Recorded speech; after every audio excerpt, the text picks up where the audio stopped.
All right, folks, let's go ahead and get started. Welcome to the September 3rd Thursday Web Forum for the Southeast Conservation Adaptation Strategy, or SECAS Partnership. I'm Hillary Morris. I work on user support and communications for the Southeast Conservation Blueprint.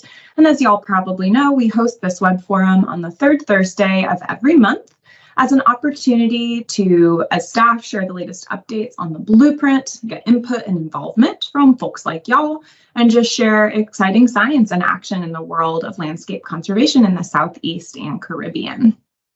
Here is our agenda for today. I'll start by introducing our speakers who will present for 30 to 40 minutes or so on our monthly topic. There'll be time at the end for Q&A and discussion, and then I'll wrap up by previewing our next webinar and sharing some updates from SECAS staff. As a heads up, you probably saw I am recording this web forum, and I will post the link to that recording on YouTube from the calendar event on the SECAS website within a few days. If you ever have trouble finding that, you are always welcome to reach out and email me, and I'd be glad to send that to you. Any questions or comments before I hand things over to our speakers?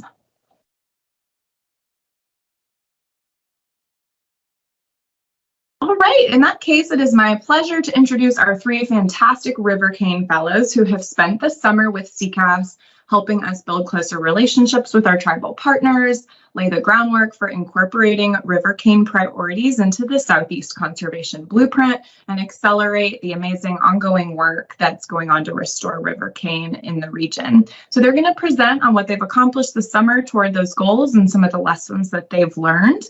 Jennifer, Levi, Alyssa, take it away.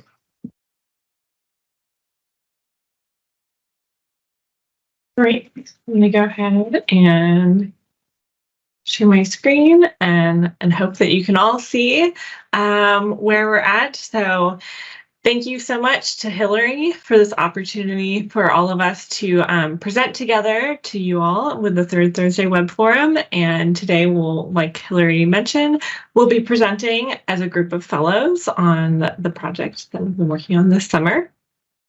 So before we get started, just to kind of recognize, we've been working across the Southeast, and we wanted to acknowledge that this land has been home to numerous peoples since time immemorial, who have shaped and stewarded these lands for thousands of years, making the work we do possible here today. So my name is Jennifer Byram. I'm a PhD candidate in archaeology and anthropology at the University of Arizona. And since we're here, we're all three fellows working with the Fish and Wildlife Service this past summer. And here you see a picture of some of the work that I'm involved in. So I've been working for the Choctaw Nation of Oklahoma Historic Preservation Department, and I'm also a member of the tribe. And so I've worked for historic preservation since 2016.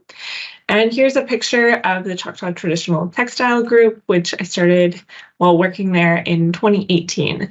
So here's a product rather a skirt that we worked on together collectively, made of bison and dog bane, which was made for the Choctaw Cultural Center in Oklahoma and produced through experimental archaeology, collaborative research over, and kind of taking 250 plus hours. So in my work, I look to archaeological perishables, so that's textiles, basketry, and working alongside community members towards revitalizing traditional arts, and also using that as a way to kind of educate and have outreach within the Choctaw community.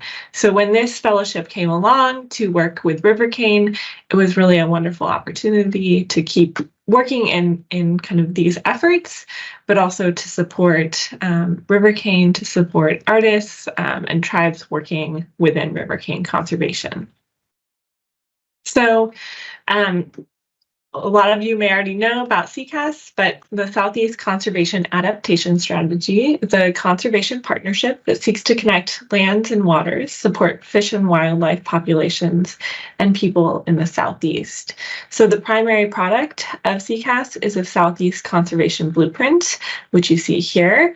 which highlights priority areas where conservation action makes the biggest impact or would make the biggest impact based on a suite of natural and cultural resource indicators working towards a connected network of lands and waters. So this is a living spatial plan that's updated yearly. And you'll learn a little bit more about how this comes together from Alyssa later on. So our project was really focusing on rivercane, which is a native bamboo species.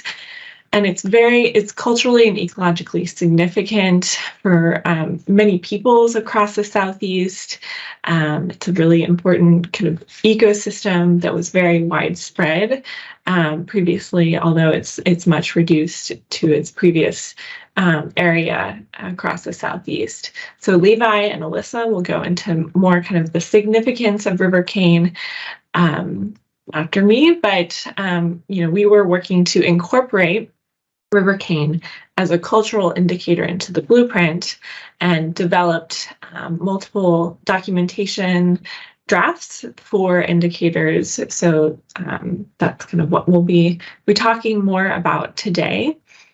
So my portion of the project was to focus on a collaborative model, so partnership work to really kind of get this indicator work off the ground. And so I'll go into a little bit more setting up the project, what that looks like, and kind of start us off there.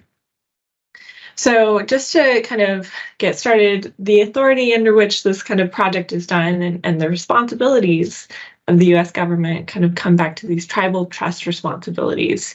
So the government has government agencies have a legal and moral obligation to protect tribal sovereignty and tribal trust resources. And there's multiple Fish and Wildlife Service policies, most notably the Native American Policy 510 FW1, and then more recently, the Director's Order 227. And these together really outline the Fish and Wildlife Service requirements for implementing government-to-government relationships, communication, resource management, cultural and religious considerations, law enforcement, tribal capacity building, and implementation and monitoring. So this project was really kind of, in line with these kind of policies and these responsibilities.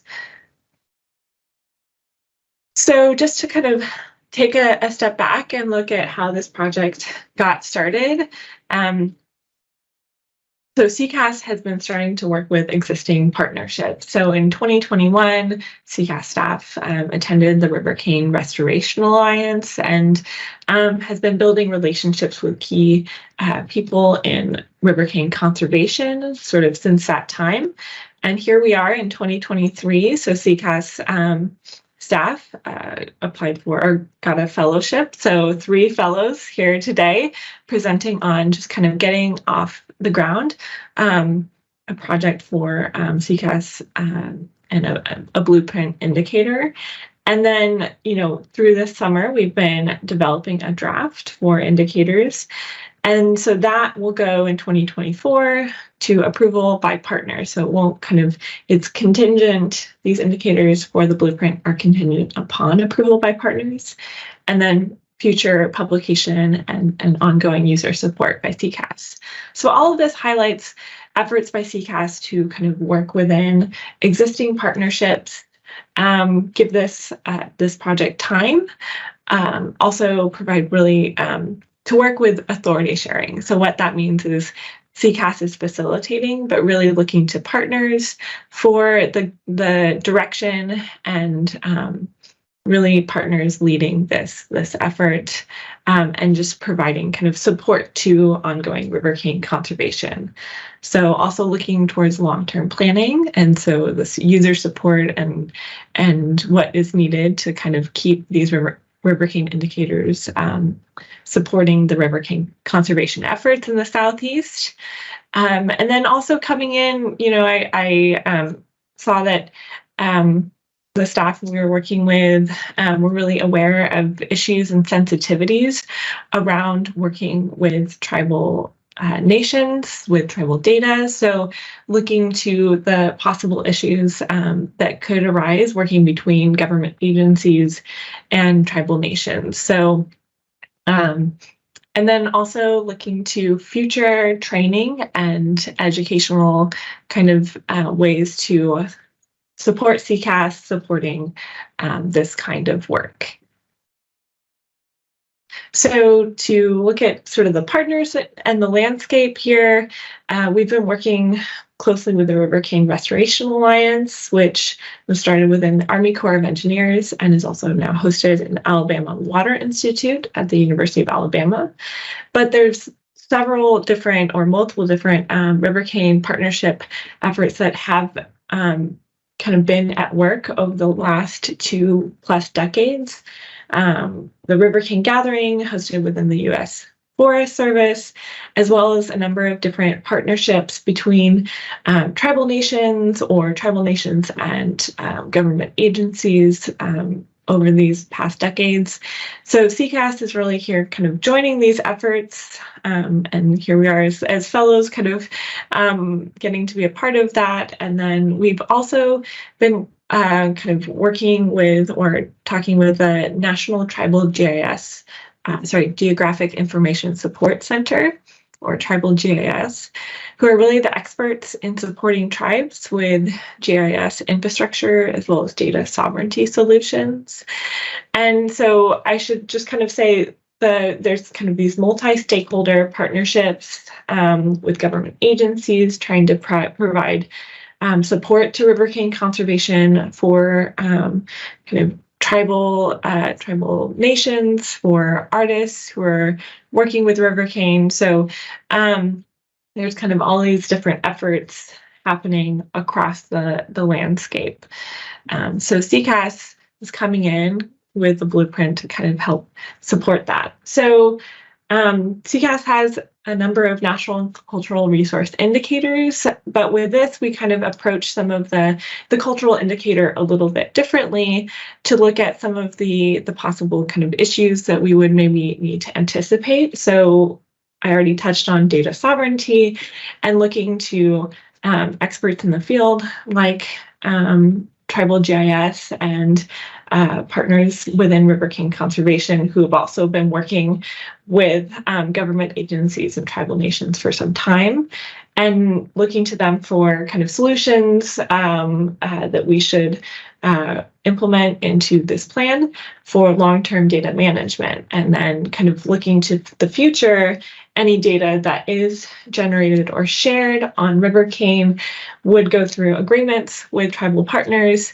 to support and kind of protect kind of tribes, those rivercane data, because rivercane is so culturally significant, and also artists who work with rivercane. So and then, of course, relationships are really key to all of this. And so we drafted the summer memorandum of understanding, which still has to go to partners as well as Fish and Wildlife Service leadership.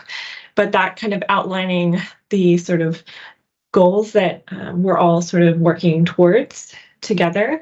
And then that goes back to supporting existing partnerships and rivercane work within the field, as well as kind of looking at how to integrate traditional ecological knowledge, provide that context, do it in kind of a respectful and responsible way.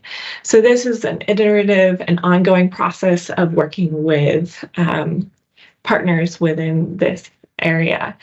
And then as well, working towards capacity building. That's something that's really come up, and Fish and Wildlife Service is kind of starting to kind of work on more guidance, more resources for Fish and Wildlife Service staff to kind of be aware of capacity issues within tribal nations who are working with many agencies. So using the blueprint and these indicators to support conservation efforts rather than overwhelm tribes and historic preservation or natural resource departments, as well as co-management as kind of an option or an opportunity to support both rivercane health and tribal nations and artists. And so kind of building in guidance on how to do co-management. What was that look like? And then also looking to the future to provide training to user support for SECAS who are working directly with users of the blueprint on kind of how to proceed with working with tribal nations. So that guidance section is not something that previously has been integrated into indicators on the blueprint, but it's something we really kind of recommended in order to provide support to users, again, not to kind of flood anyone with these kind of questions, but really guide people through the process of what does co-management look like? Is that the right fit? So these are some of the questions that we're kind of proposing that might help guide users of the blueprint through using the Rivercane indicators. And so looking at, what kind of users might be using this and sort of anticipating, private land managers, public land managers, and pointing public land managers for states or government agencies to the policies within their agency to kind of ensure they know what those policies are and any kind of staff that can help support them in proceeding with kind of what co-management or providing access to rivercane to tribal nations near them might look like, or also kind of tribal land managers or artists who are looking to work with rivercane but may not have rivercane they have access to near them. So that's kind of a lot to frame, how we've been thinking about working with tribal nations within SECAS and for this cultural indicator. But I want to pass it off to Levi, who will talk about really what is the significance of rivercane? What are we doing here? Sure to God. Hello, everyone. My name is Levi West. I'm an enrolled member of the Eastern Band of the Cherokee Indians. I'm currently pursuing my master's degree at Arizona State University in sustainability leadership. And I'm also a traditional and contemporary Cherokee artisan. When I find the free time, I like to create pottery. That's my art form. I started about a little over 2 years ago and learned from a local artisan, fell in love with it.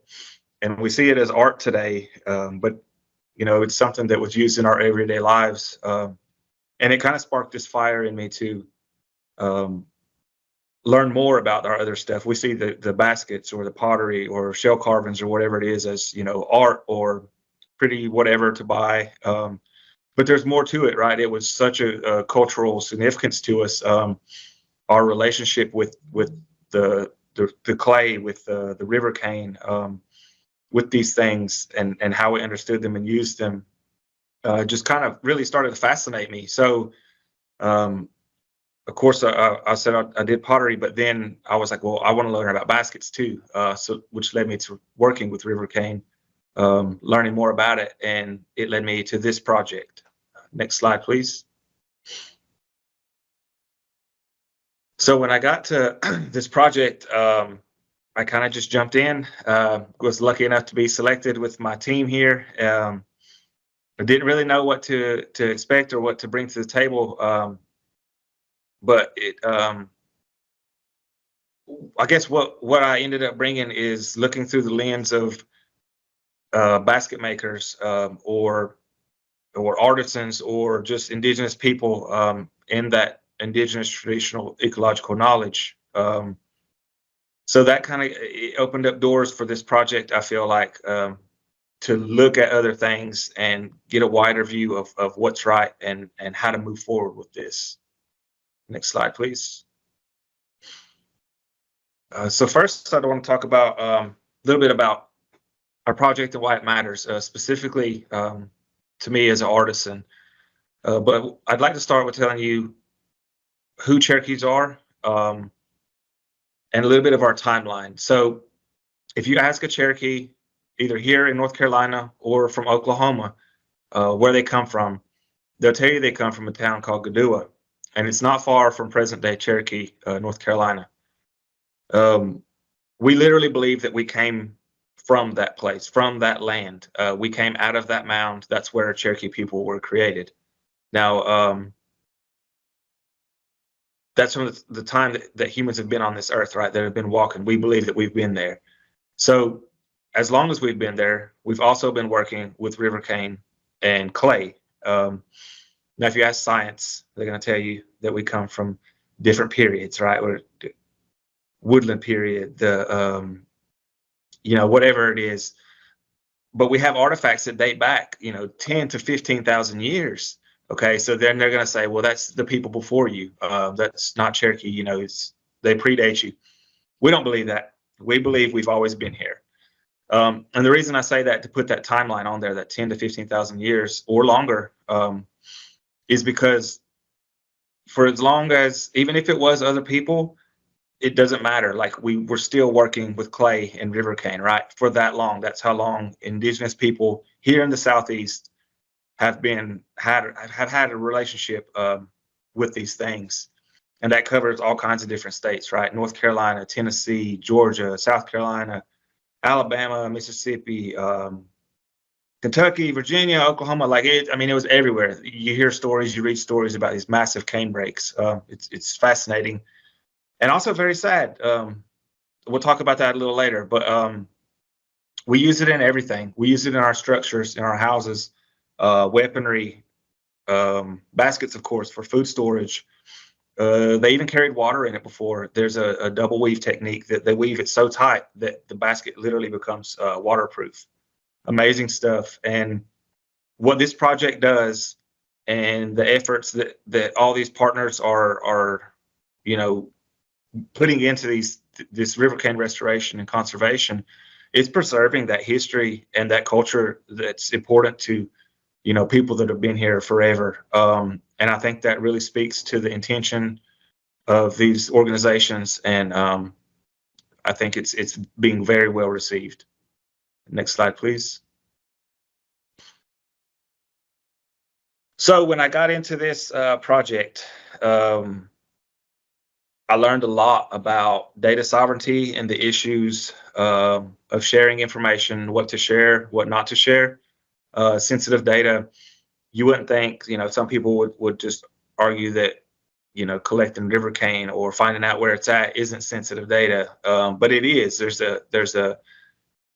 There's things that should be talked about and things that shouldn't, or maybe they are talked about, but not shared, right? Not broadcasted to everybody, because not everybody has good intent. And that's kind of what happened on this slide. If you'll see, back in I can't remember how long ago, 90s, early 2000s, somewhere in there, this guy's doing this research in Cherokee. Went around, I'm not real sure, it was before my time, but he basically collected all this information and then took it upon himself to map all this stuff, to spatially map places that are culturally significant to us, all of our historic towns. It's just a terrible project, and it's not something that apparently we can do anything about, that we can take down. I'm not sure what that is. That's above my expertise. But what I will say is, just because it's been shared before doesn't mean you should keep sharing it. Doesn't mean it's right. And to Jennifer's point earlier about how do we manage going forward, it really comes down to working with our tribal partners. If you're doing work with tribes on tribal land, just talk to them. Ask them what's appropriate to share, what's not appropriate to share. This might have been really useful to have somewhere hidden, somewhere for tribal members to access, or for it to be preserved, but not broadcast for everyone. You know, you run into looters, people that come in looking for artifacts, just people that just want to cause damage. So that was kind of my first experience with data sovereignty and sensitive data, but it was a great learning experience with this project. Next slide, please. So the fun stuff. So with this project, I got to spend time working with indigenous basket makers, learning about rivercane, and establishing relationships. And that's big also in working with tribal partners is you can't go into a project trying to just run in, ask questions, and extract data. Like, you have to create those relationships. You need to be genuine. Your intent should be genuine, and those things that relationship and that information will come naturally. A lot of times talking with the basket makers, you know, they would share things that they didn't really know was science, but it was, right? The things they talked about are facts. They've been passed down for generations and generations. And they're our greatest partner currently. They hold the traditional ecological knowledge. There's no one else with it, right? I mean, this is generations of work that has been passed down. These learnings, these teachings, or whatever. But to that point, there's not many basket makers left. There's not a lot of people left with this knowledge, so it becomes time sensitive. All the basket makers, except for a couple, were over the age of 50.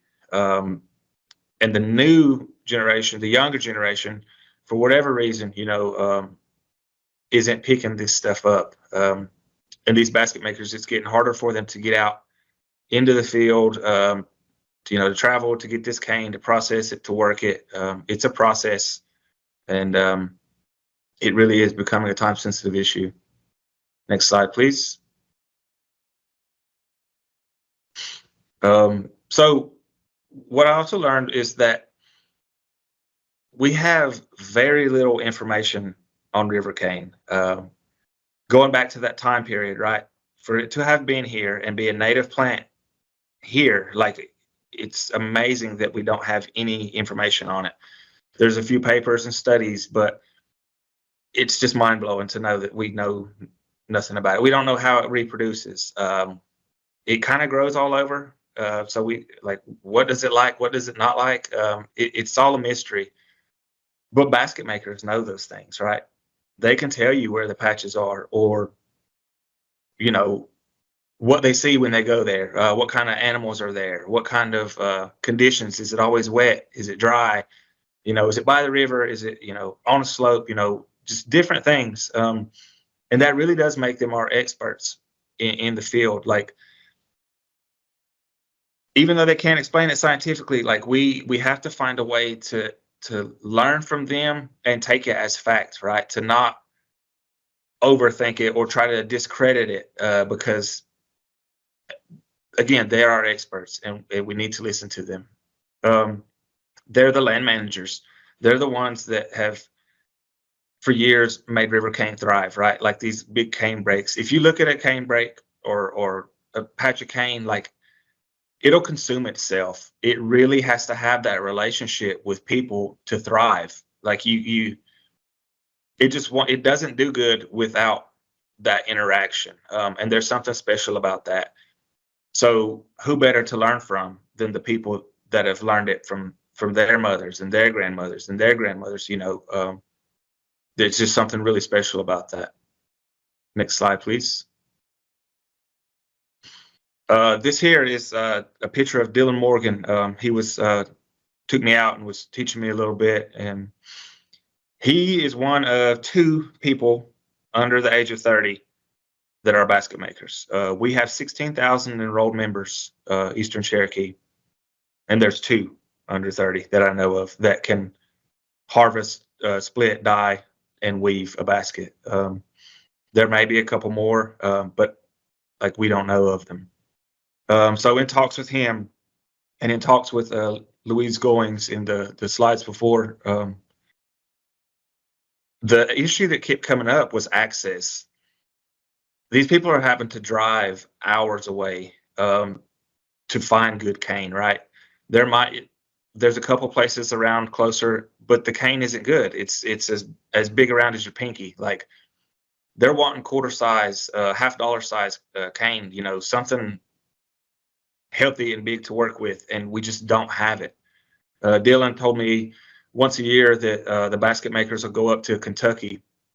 It's a 6-hour one-way trip, so 12 hours there, not to mention harvesting, getting it processed enough to where they can bring it back, and then you have a couple days at most to work that cane down to splints before it starts drying out and becomes unusable. It really is an intricate process, and it's a fast process.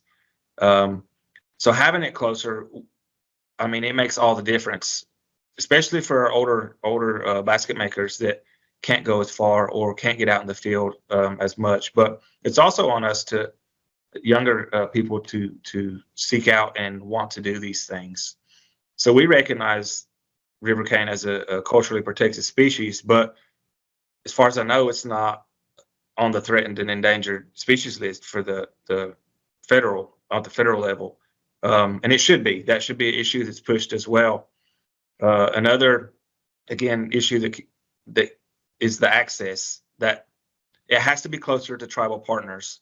And access is really what drove our indicators. When we thought about all the issues and everything, it really came down to people need access. And I'll let Alyssa tell you a little bit more about that and our indicators that we came up for this project.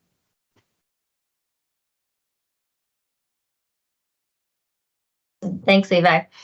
And thanks, Jennifer, for setting it up. But yeah, I'm Alyssa Quan. I'm a PhD student at the University of Georgia, studying ecology and studying river cane specifically for my dissertation.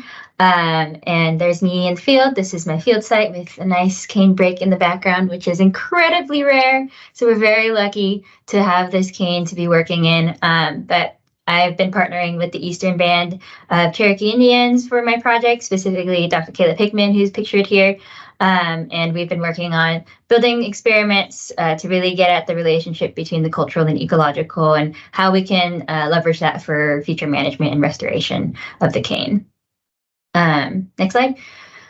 For this project specifically, like we've been talking about, we're trying to build river cane indicators for the Southeast Blueprint for tribes and other users to put towards cane restoration.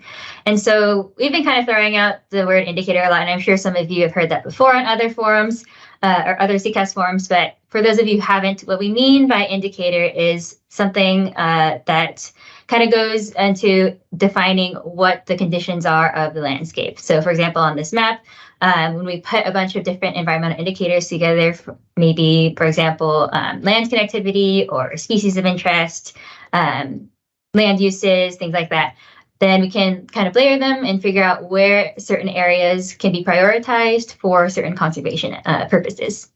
And so what we're trying to do is build indicators for river cane restoration specifically, and hopefully build that over the next year towards publication. Next slide.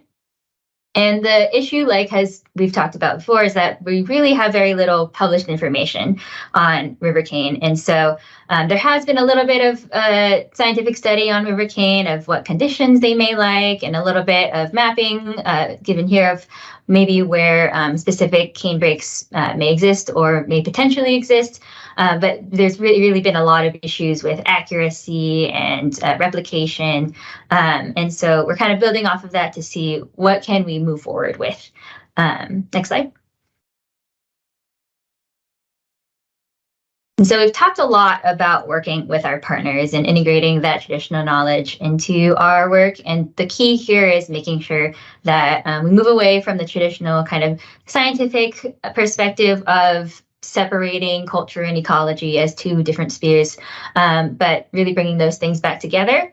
And so our approach was kind of really about looking at it from almost these nested lenses and thinking about it based in our partnerships, right? And so thinking about the ecosystem from a relational basis and making sure that that relationship is the key to our the key motivation for what directions we're pushing the efforts in. And then kind of zooming in on the ecocultural relationships that exist and hopefully continue to exist. And then kind of zooming in a little bit more specifically to the spatial relationships that exist on the landscape. Just to reiterate, we're not trying to make this anything hierarchical. These are all kind of flowing in and out of each other and in relationship with each other.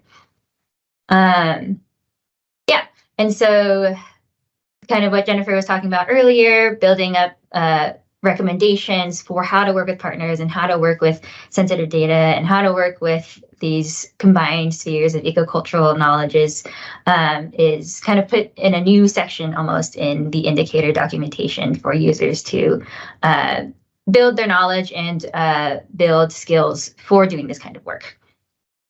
Next slide. Yeah, so when we said we're building our indicators, we're actually putting together 2 potential indicators for Rivercane. And that's why we call it conceptual indicators. I want to emphasize that these are baby ideas. And they are in a work in progress. We're building them with our Rivercane partners, and it is an iterative process. So we want to make sure that it's beneficial to everyone involved and minimizing any kind of harm that could be incorporated. And so making sure we're supporting that data sovereignty and the access for management and use for artisans. And so conceptually, one of them is really going to be focusing on the protection of Rivercane itself, looking at the presence and absence of existing cane, as well as potentially into the future, the conditions of the stand. So for example, like the size and the area of the cane and how much artisanal value or use can be brought out of those stands. And then the other side of it, which I'll be talking a little bit more about today, is the conservation action indicator. And so this is going to focus a little bit more on those environmental conditions for rivercane restoration and thinking about how those things play with the proximity to tribes for their access for management. And then one more time, just to make sure it gets emphasized, is the fact that we are keeping it in line with the data sovereignty. We're trying to fuzz the data, making sure we're not repeating the mistakes of publishing sensitive data, and access is really in the control of the tribes who rely on these resources. Next slide.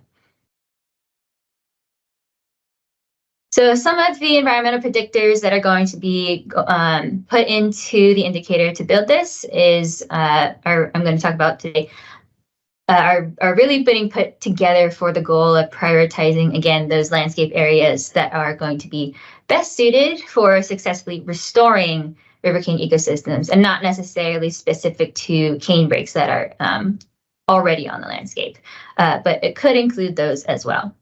And so just kind of a sneak peek into some of the predictors that we're using, one of them being proximity to tribal lands, so just that travel distance to cane from a tribal nation. Again, access being the core of our predictor, not only for artisans to be able to take the cane back and continue their art, but also for rivercane managers and having that close relationship and rebuilding that relationship again. Hydrography is really important. Like was mentioned before, they are a native riparian bamboo, and so they'll be growing along our rivers. And so knowing exactly where our rivers are, and as well as what the order or size of the streams would be, is going to be a good indication of the conditions of the landscape for rivercane. Slopes are another example. Again, in the floodplains, typically rivercane will be growing in the flatter floodplain areas where streams will kind of inundate during flooding seasons, but it doesn't necessarily typically get into the higher sloping peaks of mountains. And so understanding the topography of the landscape is important for potential canescapes as well. And then fire frequency being another one. Fire was actually used traditionally to manage rivercane, as well as other parts of the landscape by Indigenous peoples. And even now, we're kind of trying to bring fire back onto the landscape. And so understanding where fire use is happening across the land is a good indication for maybe potential management for Rivercane into the future as well. And like I said, there are many, many, many other predictors that are going to go into this, again, based on what little literature we know about Rivercane, as well as incorporating that indigenous knowledge and bringing all those things together to really pinpoint what we can do for Rivercane. And making sure that we are, again, incorporating both the cultural and ecological on an equal level, and we're not separating the two. Next slide. So kind of to wrap up, our big vision for this project is that this is a living document, a living spatial plan for Rivercane. And we want to take what we know about it now, put it together with our spatial models and building our knowledge upon that and using that towards restoring Rivercane to its former glory and having these really nice big cane breaks for everyone to benefit from, everyone being people and animals and plants alike. And so really what we're doing over the next year or so is workshopping this in partnership with the Rivercane Restoration Alliance and our other tribal partners, other non-tribal partners, conservationists, making sure that it is something that is beneficial to everyone, and that it is in the hands of the authority of the tribal members. And so this is an example of a co-produced project, and it's really about having that partnership from the beginning to the end. Yeah, and hopefully within the next year or so, we'll have this out for people to be using and putting towards Rivercane restoration so that everyone can jump on the cane train together, and then we can all see happy cane breaks for the future. But next slide. That is it. Ski. Thank you, Yakoki, for listening to us. And thank you to all of our many supporters for this project, especially Louis Quan and Amy Keister, our supervisors, who really walked with us through this entire process and made everything possible. But yeah, that's all. Let us know if you have any questions. Thanks so much. Yeah, that was just a fantastic presentation. Selfishly, I'm just so excited to learn more about what y'all have been doing this summer. We do have a few questions that have come in the chat. One from Mary Long. Will Rivercane grow well on first order streams? Do any of y'all know the answer to that? Yeah, I can take this one. So yes, that actually, well, okay. When you say first order, and for those who may or may not know, first order is like those very starting headwater streams where the spring is essentially that starts off as little baby streams.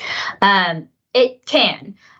Rivercane, actually nowadays especially, we're really finding them closer to the lower order streams, the smaller streams, especially since development and a lot of land change has happened with the higher order streams, the bigger rivers.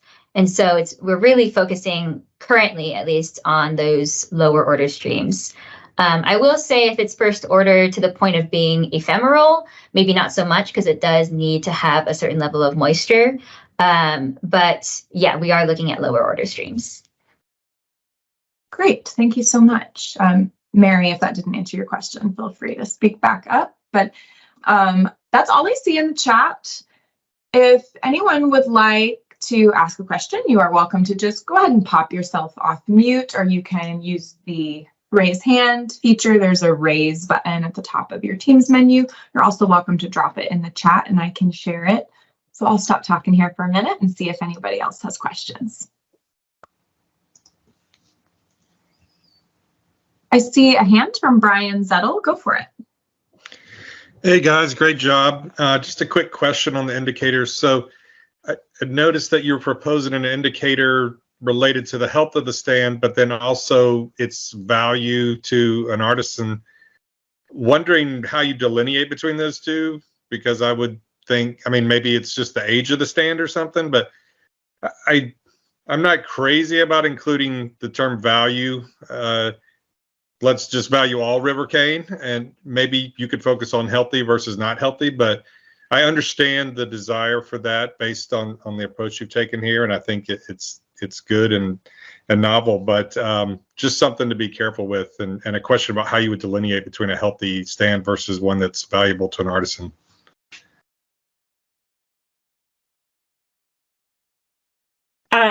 I think that's a super good point, just on like, just making sure that the language in this is really representing kind of the sort of perspective on river cane, the relationship to river cane.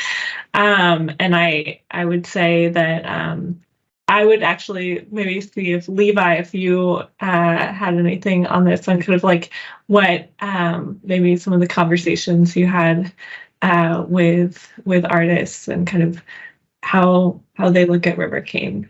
You want to jump in?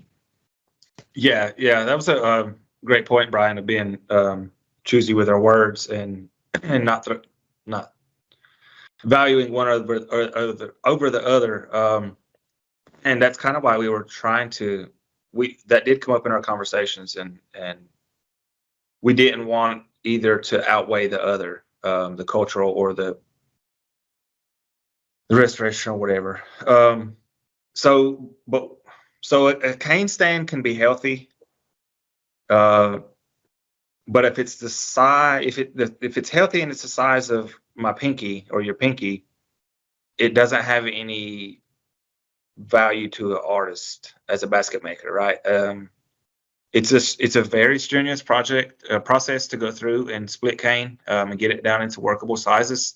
And that smaller stuff, I mean, it can be used, but it's not great. So the bigger the cane, the better. And it goes back to too, we don't really know a whole lot about it and how it grows and what makes it big, right? Like, I mean, when talking with artisans, one told me that 3 years was how long the cane needed to grow before you could harvest it. And I was thinking, well, God, 3 years, it's not going to be very big. But, and I asked him how big it was. He was like, it's about quarter size. And I was like, in 3 years, how does that happen? And we're still trying to figure that out. We're still trying to learn that. But even though cane is healthy, it may have little value to artisans. So that will be something we'll have to figure out. I hope that helps somehow. No, that's good. I would just caution you that, if that's the case, if the artisan value is tied to basketry, I would be clear about that, because there may be other artists. Perhaps you can make arrows out of smaller cane, or whistles or flutes, or some other traditional cultural use that the small cane would be good for and would still play a role in cultural heritage preservation. So that helps your explanation of sort of tying it back to the baskets. And I understand exactly what you mean by that, like needing the larger cane for that particular endeavor. But again, there's other uses for it, and they have value as well. So just something to consider. I really appreciate that, Brian, that we work really hard on the names of our indicators. This is in such a preliminary phase. We haven't gotten to that yet. And so having this feedback is going to be so helpful for that discussion when we get to the point of actually having an indicator. One of the terms we often use is potential. So that's something that's kind of in my head of, could we do something like river cane basket potential for the cane, or something that gets at its utility for that specific application, instead of getting at more of a value judgment kind of language, which I totally understand why that's not resonating. Yeah, and I'll add a little bit to it. So thanks for bringing that up, Brian. I think that's really important to talk about. And it is partly what I'm doing focusing in on for my dissertation, of getting at what makes cane healthy. Because really the question is, how do we know if it's healthy, right? Cane is a very resilient plant and can kind of grow where it wants to if it can. But to know whether or not it's good, quote unquote, is another question. And I like that Ryan put into the chat about shoots being related to the rhizome size. And rhizomes are really where we have a strong lack of knowledge, and no one really knows how rhizomes do what they do. But hopefully getting a little bit more research into it and building up that knowledge will help us understand, okay, maybe these little ones are healthy, and we can use that as potential, like the main use, if you will, as out of the little ones is the fact that they can potentially grow into bigger ones, right? That's the only way we're going to get bigger ones is if there is cane somewhere. And so starting off the little ones is definitely a value to be considered for the future.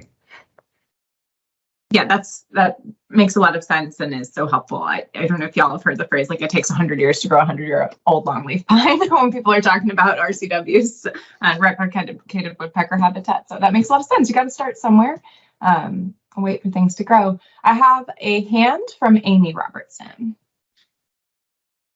Halito, Hachia Kokele Hoke, I want to thank you all so much. Thank you to all the fellows and to SECAS for this really, really important collaboration.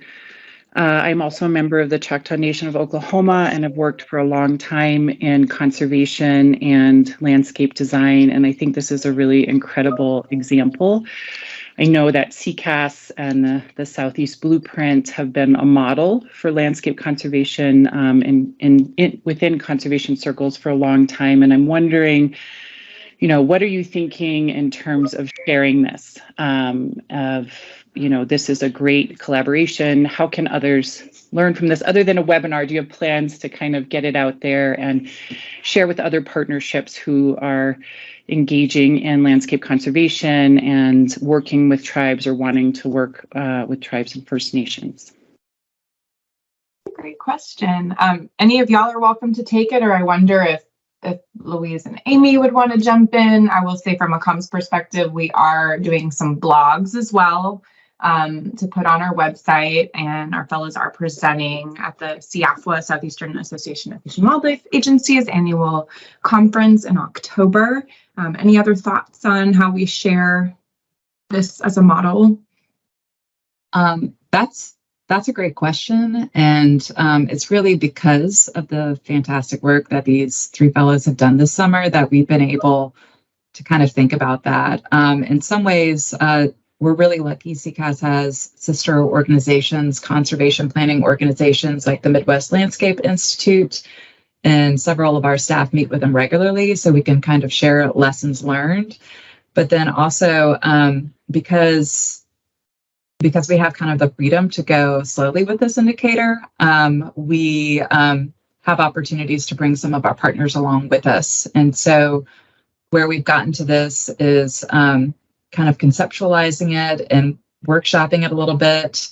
SECAS staff is going to kind of keep the ball rolling and with the indicator development, but then take it back to the Rivercane Restoration Alliance, members of the Rivercane Gathering, which I know also have partnerships with the Fish and Wildlife Service, who has been doing really, really tremendous work as well in terms of developing MOUs and other agreements that we're trying to mimic. So we're trying to share everything that we've learned with some of the organizations that we already collaborate with, like the Southeast Climate Action Science Center, and working with other groups. And so because of our network that we have as a partnership to kind of bring partners together, we have a great forum to kind of distribute some of the things that we've really learned, especially from these group of three fellows. So we have this web forum now, but they've also already presented to our staff in a couple of different times. This is, I think, their third presentation. And then also helping to support them as they go to the Southeastern Association of Fish and Wildlife Agencies conference in October. That'll be hosted in Corpus Christi to kind of spread their work to some of the state agencies there and kind of, so I consider our role in SECAS to kind of serve as a platform and to kind of use our own networks to kind of share this project as well as lessons learned, and really just kind of promote the excellent work that these three fellows did this summer and are still continuing to do. They won't stop. So. Just try and stop them. Go ahead, Levi. If I could add to that too, we got this fellowship, but we were really lucky to work, this short period of time. It was a lot to do in a very short period of time. And it was like brand new, and it was like, just figure it out as you go. But we've all committed to continuing the work, right? Like even though that the fellowship has ended, like, it's been such a great experience that we've all connected and continue to keep working. And we've got other projects going on, continuing to, I mean, so we're not going away. It's good. And this is going to keep getting promoted. Every time I talk about Rivercane, I'll talk about this project. I'll talk about the SECAS and the blueprint, and Jennifer and Alyssa, Louise, Amy, like, it's word of mouth, I guess. So for sure, anytime I'm out doing anything, I'll be promoting it. Yeah. That's wonderful. And now I will be too.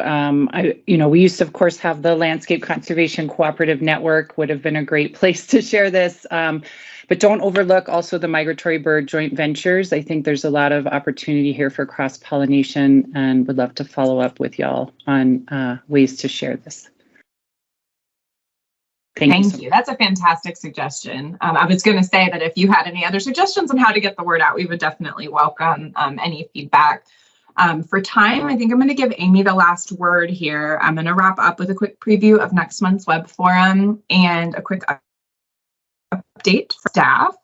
But if anybody wants to hang out and continue to chat, I don't know if our fellows are available to hang on for a few minutes, but I'm happy to stay if that would be helpful, and get any other questions answered. So next month's web forum, we've actually gone ahead and canceled the October web forum. A large number of our staff, including me, are going to be traveling for work and have a conflict. So we'll be back on November 16th, third Thursday of November, same connection information, same time as today, to hear from Rua on the latest update to the Southeast Conservation Blueprint. As some of you all have probably heard, this 2023 blueprint that we've been working on for the last year, it's scheduled for release next month, has been expanding the consistent methods and indicators to the full Gulf of Mexico, the full Atlantic Ocean out to the extent of U.S. waters, and to Puerto Rico, the U.S. Virgin Islands, and the surrounding nearshore marine environment. So we have a lot of really exciting news to share about what's new with that blueprint, where you can get the data, the new corridor analysis that's going to cover that full area. So definitely don't miss that if you're interested in the latest updates to the blueprint. And on that topic, I'm going to let Rua give a quick update here on what to expect with that blueprint release.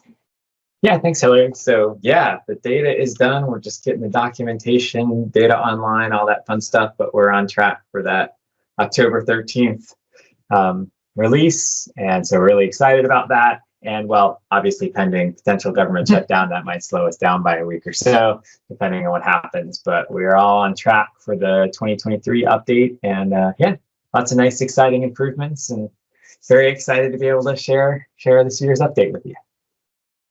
Thanks, Sarah. We also have an exciting update to the goal report for SECAS that will be coming out around that same time, with some new indicators for tracking progress toward the SECAS goal.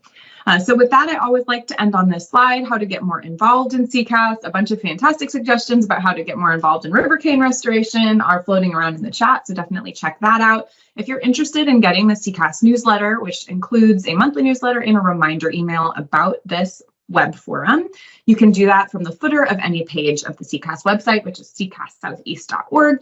Always encourage you to connect with your staff, explore the blueprint, let us know how it's working for you. We'll especially be looking for feedback on this new 2023 version when it comes out, and here to help anybody who'd like to incorporate the blueprint into their grant proposals, into informing conservation decisions. User support is totally free, and we'd love to chat with you. So that is all that I have. And Jennifer, Levi, Alyssa, I'll leave it up to you whether you'd want to hang out any longer. A lot of love for this work and for you all and your presentation in the chat. Are there any other questions? Brian, I see that your hand is still up. Is that a legacy hand, or did you have another question? Oh yeah, that's just me being silly, sorry. No worries, I do that every time I raise my dang hand. I'm never able to get it down. Anybody else want to jump in with a question? Somebody did ask in the chat for suggestions about how to transplant rivercane. Roger Kane, unsurprisingly, has been named as the resident expert on that. If anyone wants to jump in and share any of those suggestions, you'd be welcome to.